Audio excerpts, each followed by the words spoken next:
Festnyhederne, god aften. Vi bringer seneste nyt omkring Jespers 30-års fødselsdag. Der har været mange rygter omkring, hvor og hvornår festen skal afholdes. Vi kan i aften afsløre, at ingen endnu har gættet rigtigt. Vi kan imidlertid afsløre, at det er helt sikkert, at festen skal afholdes i Nordjylland.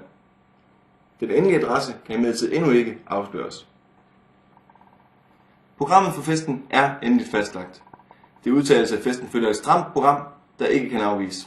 Det er derfor blevet udbedt, at man ikke medbringer sange, taler eller lignende. Den eneste undtagelse til dette er den såkaldte klike. De har fået afsat 20 minutter til underholdning, og det bliver helt sikkert spændende at se, hvad de finder på.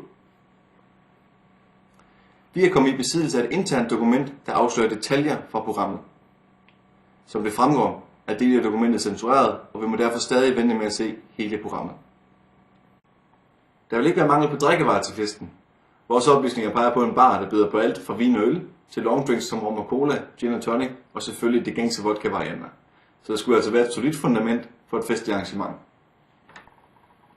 Med hensyn til underholdningen, så vil rygterne vide, at der muligvis vil være flere indslag.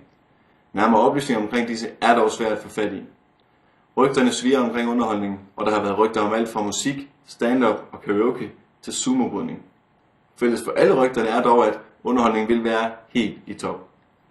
Der er helt sikkert lagt meget arbejde i festen, og den har potentiale til at gå hen og blive årets fest. Det var alt for denne gang. Tak fordi I kiggede med. Husk at kigge ind på vores hjemmeside på www.åretsfest.dk.